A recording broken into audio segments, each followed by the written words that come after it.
I never thought my life would turn into one of those tragic stories you only hear about or read in books.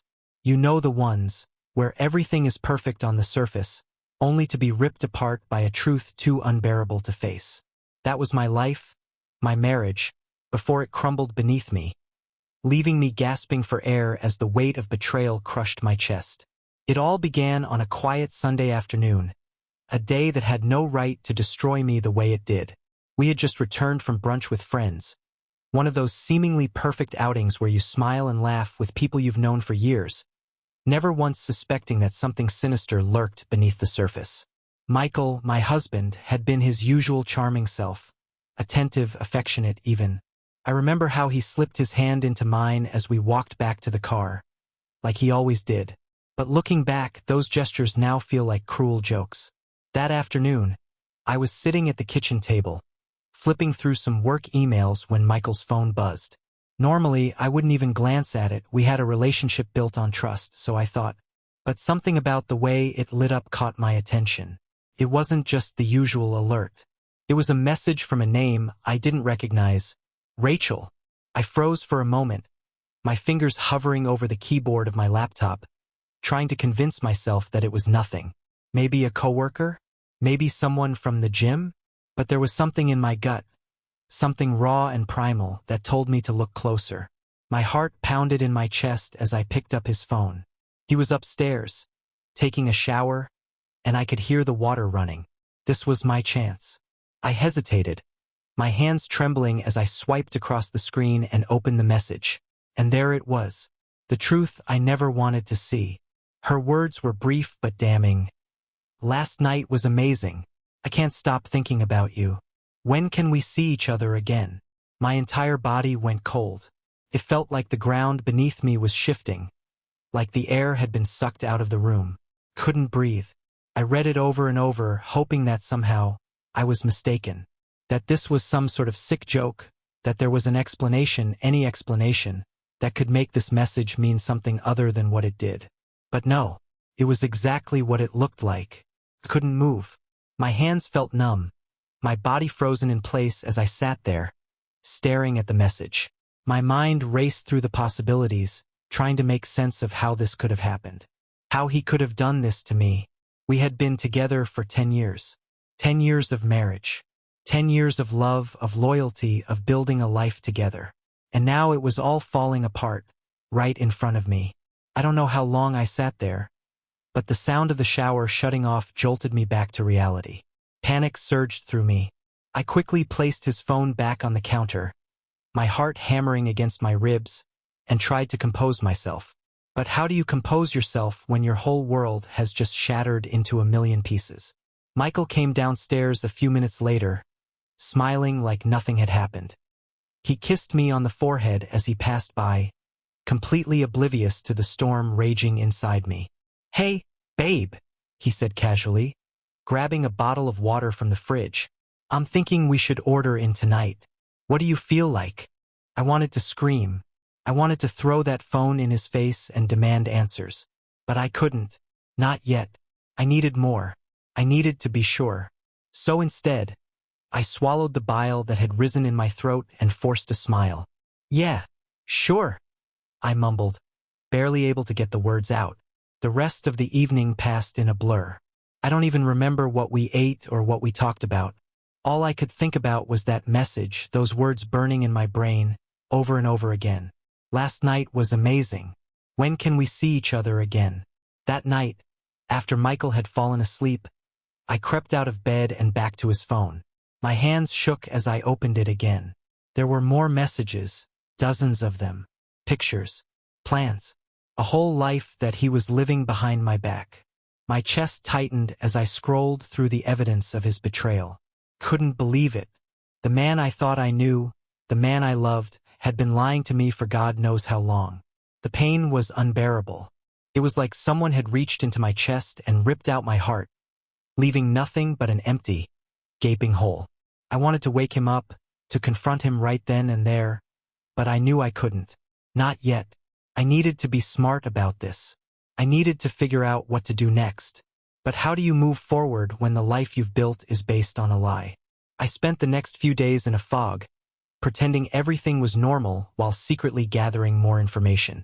Every time Michael left the house, I would go through his phone, reading every message, every conversation. It was like peeling back the layers of an onion, each one more painful than the last. I learned that Rachel was someone he had met at work. They had been seeing each other for months, while I had been sitting at home, believing that my husband was working late or out with friends. He had been with her. The betrayal cut deeper than I ever could have imagined. Finally, after days of torment, I decided I couldn't take it anymore. I had to confront him. I couldn't live with this lie hanging over me any longer. So one night after dinner, I sat him down at the kitchen table, the same place where I had first seen that message, and told him I knew everything. He didn't even try to deny it. His face went pale, and for a moment he looked like he might pass out. But then he composed himself, and what came next was worse than I could have imagined. "I'm sorry," he said quietly, his voice hollow, "but I'm in love with her." Those words hit me like a freight train. I couldn't breathe, couldn't speak. All I could do was stare at him in disbelief. In love with her?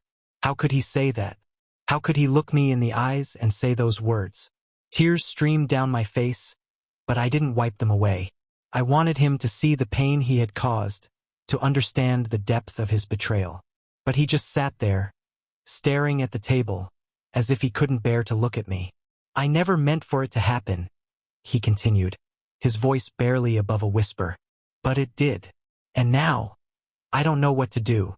I wanted to scream at him, to throw something, to hit him. But I couldn't. I was too numb, too broken. Instead, I just stood up, my legs shaking beneath me, and walked out of the room. I didn't look back. That was the night my marriage ended. Now, I'm sitting here in the wreckage of my life, trying to figure out how to move forward. I don't know what comes next. All I know is that the man I thought I knew, the man I loved with all my heart, is gone. And I'm left picking up the pieces of a life that will never be the same again. The days that followed were a blur of raw pain and suffocating silence. I barely slept, tossing and turning through the night, haunted by Michael's words. "I'm in love with her." They echoed in my mind like a twisted mantra, ripping through whatever fragile piece I had managed to cling to. My world had been shattered, and all I was left with was the jagged shards of the life I thought I had. I couldn't bear to stay in the same house as him after that night. Just being near him made my skin crawl. Every time I saw his face, all I could think about was the betrayal. How many times had he come home to me after being with her? How many times had he kissed me, touched me, told me he loved me? While living this double life, it was too much, so I packed a suitcase and left. I didn't even know where I was going. I just had to get out. I ended up at a hotel a few miles away, far enough to escape the suffocating reality of my home, but close enough that I could still feel the weight of it pressing down on me. I couldn't breathe, couldn't think. I just sat there in that cold, impersonal room, staring at the walls, wondering how the hell my life had come to this. Michael called me, of course, dozens of times. I ignored every single one. What could he possibly say that would make this better? What excuse could he offer that would heal the gaping wound he'd torn open in my heart? He'd already said everything I needed to hear. I'm in love with her. That was it. There was no coming back from that. I had no idea what to do next. I had never imagined my life without Michael. We'd been together for so long that I didn't even know who I was without him. Everything was tied to him, my routines, my plans, my future. It was all built around us, and now that us didn't exist anymore. What was I supposed to do with that? I spent those first few days at the hotel in a daze. I barely left the room, barely ate. I felt like I was floating, disconnected from everything, as if none of it was real. But the pain, that was real. It throbbed in my chest, a constant, relentless ache that refused to let go. I cried myself to sleep each night, the tears coming in waves, like I was drowning in them. And then there was the anger. At first, it was buried under the grief, but slowly, it began to rise, burning through the numbness. How dare he? How dare he do this to me, to us? I had given him everything, my trust, my love, my loyalty. I had been there for him through thick and thin, believing in our marriage, in the vows we had made. And he had thrown it all away. For what? For her? I started to obsess over Rachel. I had seen her picture, of course. Michael had saved photos of her in his phone. She was younger than me, of course. Prettier in that glossy Instagram-perfect way that made me feel small and inadequate. I hated her, but even more than that, I hated myself for not being enough. What was wrong with me that he felt the need to find someone else? Was I not attractive anymore? Had I become boring? Had I driven him away somehow without even realizing it? I wanted answers, but at the same time, I didn't know if I could handle the truth. What if I asked him why and he told me exactly what I feared, that I wasn't enough for him anymore? That he had fallen out of love with me a long time ago? That this whole time, while I was blissfully ignorant, he had been slowly pulling away until there was nothing left but this hollow shell of a marriage? I couldn't bear the thought of it. A week passed before I finally went back to the house. I had to. I couldn't live in that hotel forever. As much as I wished I could disappear into its anonymity and never face reality again. But reality doesn't let you hide for long. When I walked through the front door, the air felt heavy, oppressive. It was the same house I had left, but it felt different now, tainted. I could feel the weight of Michael's betrayal in every corner, every room. The memories we had made there. Laughing over breakfast, cuddling on the couch, making love in our bed, were poisoned now, twisted by the knowledge that they had all been lies. Or at least they felt like lies now. Michael was in the living room when I walked in, sitting on the couch with his head in his hands. He looked up when he heard the door, his face a mixture of relief and guilt. He started to stand, but I raised my hand, stopping him. "Don't," I said, my voice sharp and cold, even though my heart was racing in my chest. "Just don't." He sat back down, his eyes pleading with me, but I refused to let him in. I wasn't ready for that. Not yet. "I'm just here to get a few things," I said, my voice hollow. "I need some space." He nodded, his eyes dropping to the floor. "I understand," he whispered. But did he? Could he really understand the devastation he had caused? Could he even begin to comprehend the pain he had inflicted on me? I walked past him, my heart pounding in my chest, and went upstairs to our bedroom. My bedroom now, I supposed. The sight of the bed made my stomach churn. How many times had he lain there, next to me, with her on his mind? How many times had he touched me while thinking of her? I grabbed a few clothes from the closet, not really paying attention to what I was packing. I just needed to get out of there, to escape the suffocating weight of it all. As I turned to leave, I caught sight of the photo on the dresser. It was from our wedding day. Michael and me, beaming at the camera, so full of hope and love. My breath caught in my throat as I stared at it. How had we gone from that, so in love, so certain of our future, to this? How had everything fallen apart so completely? I felt the tears rising again, but I swallowed them down. I couldn't break down. Not now. I picked up the photo and threw it in the trash. When I went back downstairs, Michael was still sitting there, his eyes following me as I moved through the room. He looked like he wanted to say something, but I didn't give him the chance. "I need time," I said, my voice flat. "I don't know what happens next, but I can't stay here. Not right now." He nodded, his face pale and drawn. "I'll give you space," he said quietly. "But please, Sarah, I never wanted to hurt you. I'm so sorry." I didn't respond. His apologies meant nothing to me now. The damage was done. I walked out of the house without looking back, my chest heavy with the weight of everything I had lost. The woman I had been, the woman who believed in love, in trust, in forever, was gone.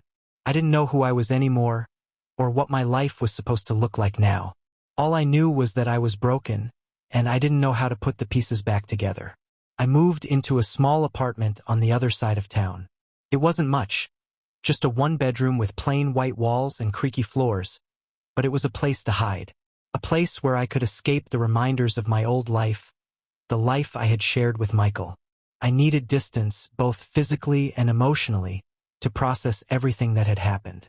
I had to figure out who I was now, without him, without the marriage that had defined me for so long.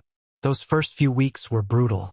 Every morning, I woke up with the same dull ache in my chest, the same sense of loss and confusion.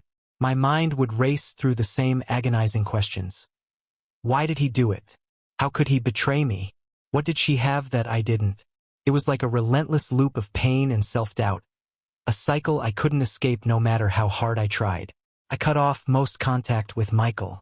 I didn't have the energy to deal with him, with his guilt and his apologies. He sent me a few messages in the beginning, asking if we could talk, saying how sorry he was, how much he regretted hurting me. But I couldn't face him. Not yet. Maybe not ever.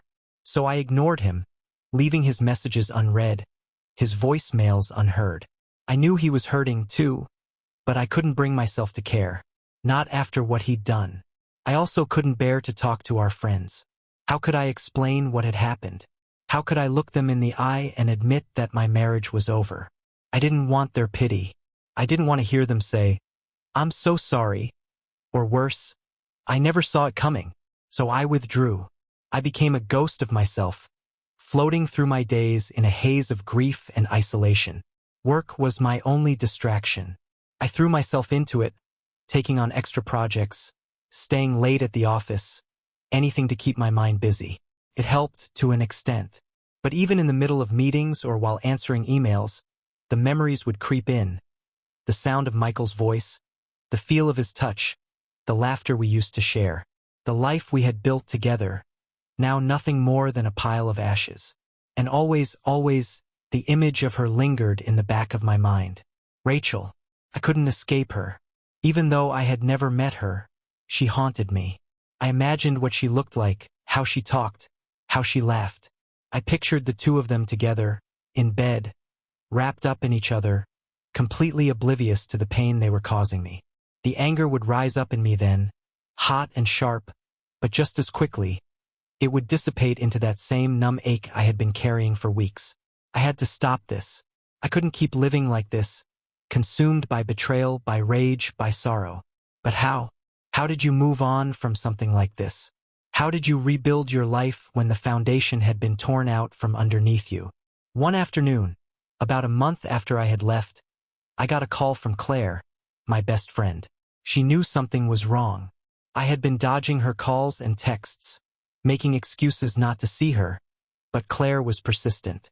She always had been. She showed up at my apartment without warning, and I had no choice but to let her in. The moment she saw my face, she knew. "What happened?" she asked softly, her eyes full of concern. I couldn't hold it in any longer. It all came pouring out. The affair, the betrayal, the way Michael had shattered my heart with a few simple words. Claire listened quietly, her expression shifting from shock to anger to sympathy as I told her everything. When I finished, there were tears in my eyes, but I hadn't cried in front of anyone since I left. I didn't want to cry anymore. I wanted to be strong. But sitting there in front of Claire, I felt the weight of it all crashing down on me again. "Oh, Sarah," Claire whispered, reaching out to hold my hand. "I'm so sorry." Her words, simple as they were, brought the tears I had been holding back for weeks. I broke down, sobbing uncontrollably as Claire pulled me into her arms. She didn't say anything else, just held me while I cried. It was the first time I had let myself really feel the depth of my grief in front of someone else, and in a strange way it was a relief. I had been carrying it all alone for so long that sharing it, even for a moment, felt like a weight had been lifted. "I don't know what to do," I choked out between sobs. "I don't know how to move on." Claire pulled back slightly, looking me in the eyes. "You don't have to figure it all out right now, but you will get through this, Sarah. I know you. You're stronger than you think." I didn't feel strong. I felt broken, shattered into pieces too small to put back together. But Claire's words stayed with me in the days that followed, a tiny flicker of hope in the darkness. Maybe she was right. Maybe I could survive this, even if I didn't know how yet. A few days later, I decided to meet with a lawyer. It wasn't an easy decision, but I knew it was time to face the reality of what was happening. The marriage I had believed in was gone, and I couldn't keep pretending otherwise. I had to take the first step toward rebuilding my life, even if that meant starting the process of ending what Michael and I had shared. Sitting in the lawyer's office was surreal. I had never imagined I would be there, discussing divorce, dividing assets, talking about what came next. It felt so final, so cold. But it also felt like taking back control in a way. For so long, I had felt powerless, a victim of Michael's choices, of his betrayal. But now, in that office, I was the one making the decisions. I was the one deciding what happened next. The lawyer was kind, patient, walking me through the process step by step. It was overwhelming, but it also gave me a sense of direction, a way forward. It wouldn't be easy, but it was a path out of the darkness. After the meeting, I sat in my car for a long time, staring at the papers in my lap. It was real now. This was the beginning of the end. And as much as it hurt, there was also a strange sense of relief. I was no longer trapped in limbo, caught between the past and an uncertain future. I was moving forward, even if it was painful. That evening, back at my apartment, I allowed myself to do something I hadn't done yet. I let myself feel angry. Truly, deeply angry. I screamed into a pillow. I punched the cushions on the couch. I paced the room with a fire in my chest that had been simmering for weeks. I thought about Michael, about all the lies, all the betrayal. I thought about Rachel, about how she had taken something from me that I could never get back. And for the first time in a long time, I didn't feel sad or weak. I felt powerful. My anger wasn't something to be ashamed of. It was a fuel, a fire that burned away the numbness and left something fierce in its place. I wasn't the woman I had been before. That much was clear. But maybe, just maybe, I could be someone stronger, someone who didn't need Michael or anyone else to define her. A few weeks later, Michael called me again. I hadn't spoken to him since that night at the house, but I knew we would have to talk eventually, if only to finalize the divorce. His voice was quiet, tentative when I answered. "Sarah, can we meet? Please. I need to talk to you." I wanted to say no, to tell him that there was nothing left to talk about. But a part of me knew that we couldn't keep avoiding each other forever. So I agreed. We met at a coffee shop, a neutral place where the weight of our shared past wouldn't feel so heavy. When I walked in, Michael was already there, sitting at a small table in the corner, looking nervous and tired. He had lost weight, his clothes hanging looser on his frame, and there were dark circles under his eyes. Seeing him like that, so different from the confident man I had once known, stirred something in me. Pity, maybe, or the remnants of the love I had once felt. But it didn't change what he had done. It didn't erase the betrayal. "Sarah," he began as I sat down, his voice thick with emotion. "I'm so sorry. I know that doesn't change anything, but I need you to know that." I stared at him, waiting for him to continue. He shifted uncomfortably in his seat, running a hand through his hair. "I was an idiot. I don't even know how it happened, but I screwed everything up. I ruined the best thing in my life, and I don't know how to fix it." There was a time when hearing those words would have broken me all over again, would have made me crumble into the mess of grief and loss that I had been for so long. But now, as I sat there listening to him, I didn't feel broken. I didn't feel anything. As I sat there, listening to Michael's apology, I realized how much had changed inside me. The woman I had been, the one who would have melted at his words, who would have clung to the hope of fixing things, that woman was gone. I wasn't angry anymore, at least not in the same way. I was just empty, or maybe not empty, but calm in a way I hadn't expected. The pain was still there, but it wasn't sharp anymore. It was a dull, ever-present ache that I was learning to live with, like a scar that would never fully heal but no longer bled. I stared at him for a long moment, taking in his appearance, the sadness in his eyes, the regret etched into his face. Part of me wanted to ask why he had done this, why he had thrown away our life for something so fleeting. But another part of me already knew that no answer he could give would ever satisfy me. No explanation would make it better. The damage was done. And maybe, deep down, I knew that this wasn't about me anymore. It was about him. "I don't know what to say," I finally replied, my voice steadier than I expected. "You hurt me, Michael. You broke me, and I don't think I'll ever really understand why." He flinched at my words, guilt flashing across his face. But I didn't let up. He needed to hear this. I needed to say it. I loved you, I continued, feeling a lump form in my throat but pushing through it. I gave you everything I had. And you betrayed that. You betrayed me. I keep thinking back on all the moments, all the times you were with her. And I wonder how you could look me in the eyes and lie to me. I wonder how you could kiss me and tell me you loved me, knowing you were breaking us apart. Michael hung his head, his hands clasped tightly in front of him, knuckles white. I never wanted to hurt you. I don't even know how I let it get this far. I shook my head, bitterness creeping into my voice. But you did hurt me. And the worst part is you didn't just hurt me, Michael. You destroyed the life we had together. And for what? What did she give you that I couldn't? He looked up, his eyes glossy with unshed tears, but he didn't answer right away. I could see the struggle on his face, the weight of his guilt pressing down on him. But I didn't care anymore. I had spent too long drowning in my own pain to care about his. I don't know, he finally said, his voice barely above a whisper. I don't know why I did it. It wasn't about her, Sarah. It was never about her. It was about me. I don't know, lost? Confused? I can't explain it. I just know that I made the worst mistake of my life. There was a time when hearing that might have offered some kind of solace, but now, it just felt hollow. His regret, his remorse, it didn't change anything. It didn't undo the damage, didn't make the betrayal any less real. I wasn't interested in his guilt or his pain. I had my own to deal with. I sighed, leaning back in my chair, the weight of the past few months settling heavily on my shoulders. What do you want from me, Michael? What do you expect me to do with this? Do you think we can just move past it? Pretend it never happened? No, he said quickly, shaking his head. I know that's not possible. I wanted to apologize. I needed you to know that I'm sorry. I don't expect you to forgive me, but I want to make things right, somehow. I stared at him, feeling a strange sense of detachment. You can't fix this. There's no making this right. What you did, it broke us. There's no coming back from that. The words hung in the air between us, heavy and final. And for the first time I saw it in his eyes. He understood.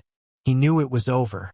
Whatever he had hoped for, whatever fantasy he had of redemption or reconciliation, it wasn't going to happen. We were finished. I'll always care about you, I said quietly, surprising myself with the truth of it. But I can't do this anymore. I can't be your wife. I can't trust you, and without trust, there's nothing left. Michael swallowed hard, his face a mixture of regret and resignation. I understand. Silence settled between us, thick and uncomfortable, as the reality of what we had lost finally sank in. We had spent years building a life together, years loving each other, and now it was gone. Just like that. It felt surreal, like something that was happening to someone else. Not to us. But it was real. This was our life now, and there was no going back. I'll sign the papers, Michael said after a long pause, his voice hoarse. I won't fight you on anything. You deserve better than this. I nodded, my throat tight. Thank you. We sat there for a while longer, neither of us knowing what to say. There was nothing left to say. Our marriage had ended the moment he decided to be with someone else. We were just going through the motions now, closing the book on a story that had been over for a long time. When I finally stood to leave, Michael looked up at me, his eyes filled with a sadness that mirrored my own. I'm sorry, Sarah, he whispered again, as if those words could somehow make a difference. But they couldn't. Not anymore. I nodded, turning toward the door without another word. As I walked away, I felt the weight of everything pressing down on me. The pain, the loss, the heartbreak. But there was also a strange sense of freedom in it, too. I was finally letting go. I had spent months holding on to something that was already gone, hoping for answers, for closure. But I realized then that closure wasn't something anyone could give me. It was something I had to find for myself. The months that followed were difficult, to say the least. The divorce process was long and draining, both emotionally and financially. But I stayed focused. I moved through the motions, filing the necessary paperwork, dividing assets, signing documents. Each step felt like another small cut, a reminder of the life I was leaving behind. But with each step, I also felt a little lighter, a little more in control.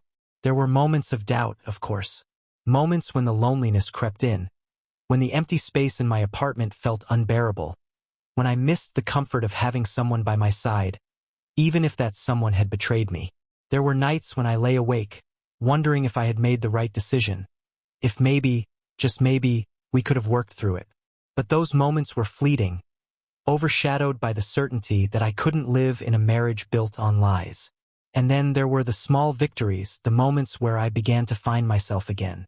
I started going out more, reconnecting with friends, rediscovering hobbies I had long since abandoned. Claire was a constant support, pulling me out of my shell when I wanted to retreat, reminding me that life didn't end just because my marriage had. Slowly, I started to rebuild piece by piece. One day, I found myself in front of a mirror, staring at my reflection. For the first time in what felt like years, I didn't see the broken woman Michael had left behind. I saw someone stronger, someone who had survived. The pain was still there, yes, but it no longer defined me. It no longer controlled me. I had survived. I had made it through the storm, and now, on the other side, I was ready to start living again. And as I stood there, looking at the woman I had become, I realized something important. I didn't need Michael to be happy. I didn't need anyone. I was enough. And for the first time in a long time, I believed it. The papers were finalized not long after that, the final chapter in a story that had once been my whole life. But as I signed my name on the dotted line, I didn't feel sadness or regret. I felt peace. I was free. I was ready to move forward, ready to see what life had in store for me next. And whatever it was, I knew I would face it with the strength I had found within myself, a strength that no one could ever take away from me again. As the divorce was finalized, I was struck by the strange emptiness that followed. For so long, my life had revolved around Michael, first loving him, then grieving over him, and finally battling through the aftermath of his betrayal. Now that the legal end of our marriage was official, it felt like a door had closed, quietly and definitively. And yet, there was no dramatic moment, no grand resolution, no flood of relief, just quiet, a silence that felt almost disorienting after months of emotional chaos.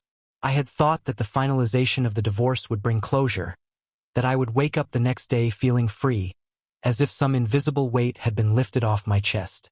But instead, I woke up to the same apartment, the same routine, the same thoughts swirling in my head.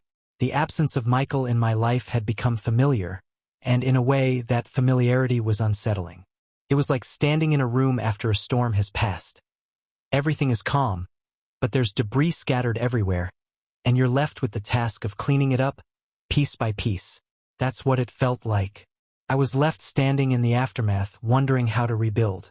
One afternoon, as I sat on the floor of my living room surrounded by boxes that I had never gotten around to unpacking, I realized that it wasn't just Michael I was grieving. It was the future I had envisioned for us. The life we had planned, the children we had talked about having, the house we wanted to buy. Those dreams were just as much a part of the loss. I wasn't mourning the man I had loved anymore. I was mourning the life I would never have. For a long time, I avoided unpacking the boxes from our old house. They were filled with memories of the life I was trying to let go of. Photos, keepsakes, little mementos from our travels, wedding gifts that had never been used. It felt easier to keep them sealed up, tucked away in the corner of the apartment where I didn't have to face them. But as the weeks wore on, I began to realize that hiding from the past wasn't helping me move forward. I had to confront it, face it head-on if I was ever going to heal. So one evening, after work, I poured myself a glass of wine and sat down in front of the boxes. The first one I opened was full of old photographs.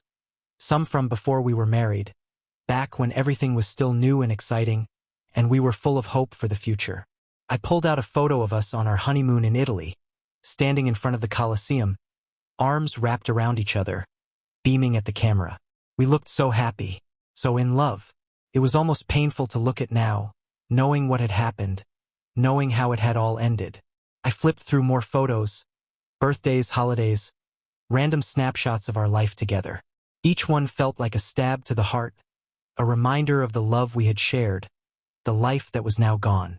But as I went through the box, something shifted inside me. I stopped feeling that sharp pang of loss and began to see the photos for what they were. Memories of a time in my life that had been real and good, despite how it had ended. We had been happy once. That part hadn't been a lie. I put the photos aside, deciding that I didn't need to throw them away. They were part of my past, but they didn't have to haunt me anymore. They could stay in the box, tucked away, a chapter of my life that was over but not forgotten. The next box was harder. It was full of things from our wedding. My veil, the dried bouquet, the guest book filled with well wishes from friends and family. I hadn't looked at these things since the day we packed up our old house. The wedding had been perfect, or so it seemed at the time. I had walked down the aisle, heart pounding with joy, believing that I was stepping into a future full of love and promise. I had trusted Michael completely back then, had given him every part of myself without hesitation. And now, here I was, sitting on the floor of my apartment, staring at the remnants of that day, wondering how it had all gone so wrong. I picked up the guest book and flipped through the pages, reading the messages left by our friends and family. They were all full of hope, optimism, and love. Wishing you a lifetime of happiness. You two are perfect together. Here's to many years of joy and laughter. Each message felt like a cruel reminder of how much had been lost, of how everything we had built together had crumbled into dust. But as I closed the book, I realized something important.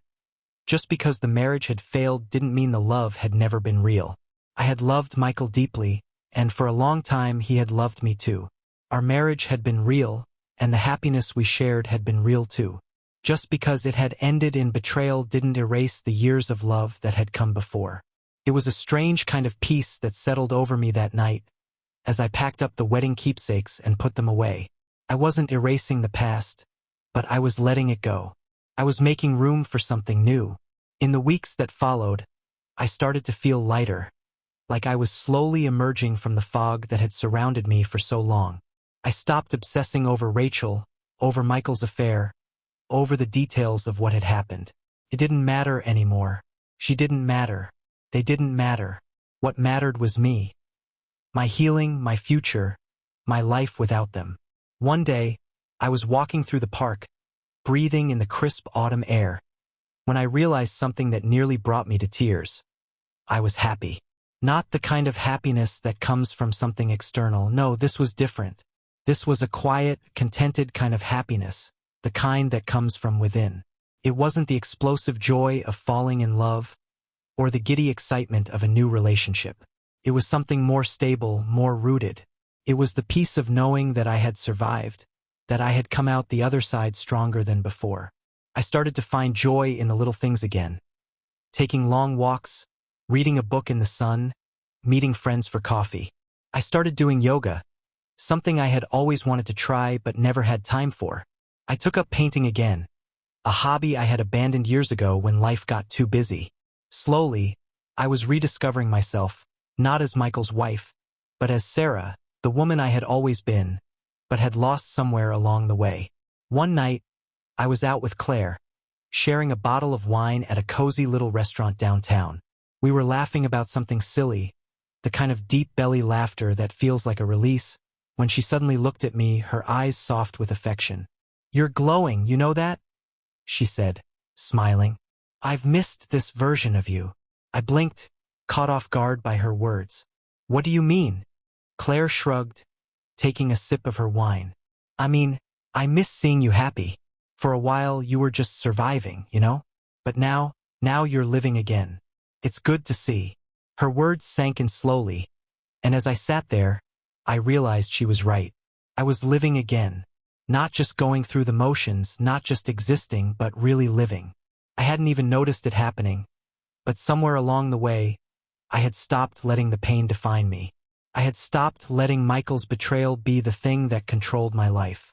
As the months passed, I continued to rebuild. I made new friends, started new projects, took on new challenges at work. Life wasn't perfect, but it was mine, and that was enough. I no longer felt the need to fill the empty spaces with someone else's presence. I was learning to be comfortable with myself, to find strength in my own company. Eventually, I started dating again, not out of a need to replace what I had lost, but because I was ready. Ready to open my heart again, to take a chance on love, knowing full well that it might not work out. But this time, I wasn't afraid. This time, I knew that I was strong enough to survive anything, even if it didn't last. The first few dates were awkward as expected. I fumbled through small talk, trying to remember how to flirt, how to connect with someone new. But with each date, I felt more confident, more at ease. I wasn't looking for anything serious right away. I was just exploring, learning to enjoy the process without the pressure of expectations. And then one evening, at a small cafe where I had agreed to meet someone for coffee, I found myself smiling at a man across the table, realizing that, for the first time in a long time, I was genuinely excited. His name was Daniel. He was funny, kind, and easy to talk to. We spent hours that night, talking about everything from books to travel to the little quirks of life that made us laugh. There was no pressure, no rush, just two people enjoying each other's company. As the evening came to a close and we walked out into the crisp night air, Daniel turned to me with a gentle smile. "This was fun," he said. "I'd love to see you again." I smiled back, feeling a warmth in my chest that I hadn't felt in a long time. "I'd like that." And just like that, life moved forward. Not in a dramatic, sweeping way, but in small, quiet steps. And for the first time, I felt ready for whatever came next.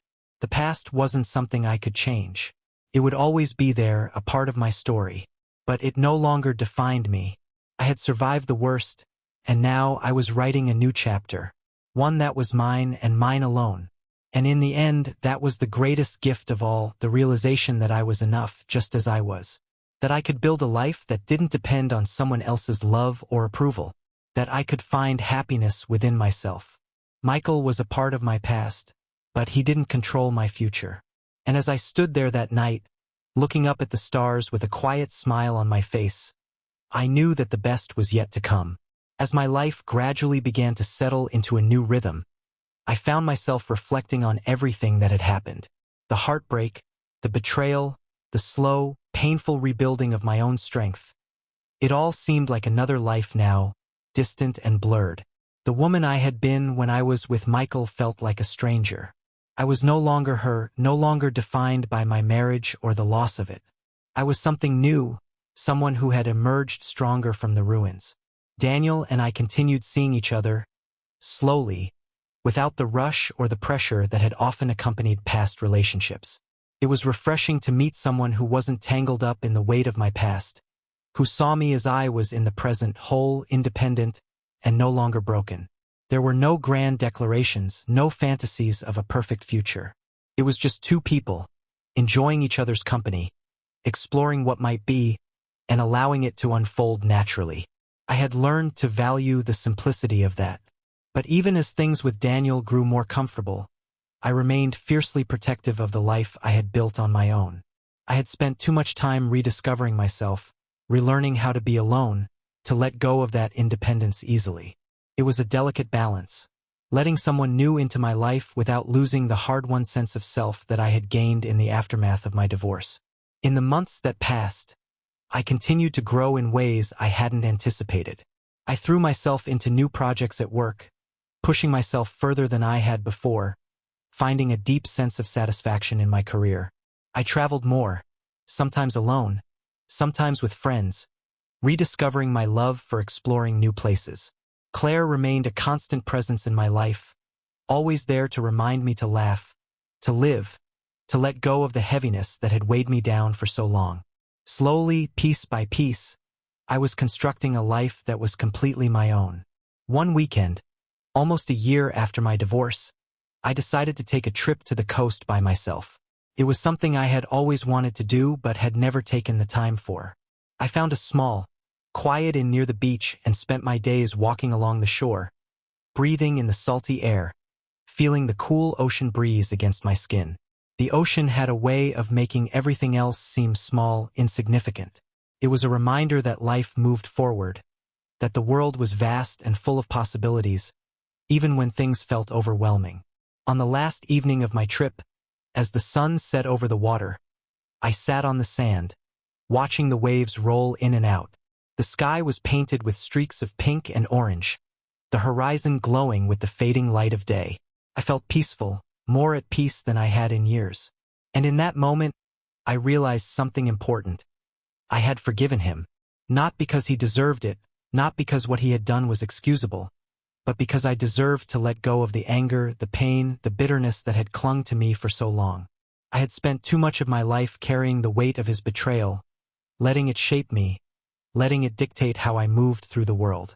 But now, sitting there on the beach, I knew I didn't need that burden anymore. I could release it, let it drift away like the tide, and in doing so, free myself completely. I would never forget what happened. It would always be a part of my story. But it didn't have to define me. It didn't have to control my future. I had reclaimed my life, rebuilt myself from the ashes of that betrayal, and now I was ready, truly ready to move forward. As I sat there, watching the waves, I felt a smile tug at the corners of my lips. It wasn't a smile born of any one thing in particular, just a deep, quiet contentment. For the first time, I felt whole again, not because of someone else, but because of me.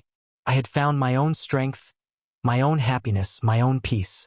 When I returned home from the trip, life continued its steady, gentle rhythm.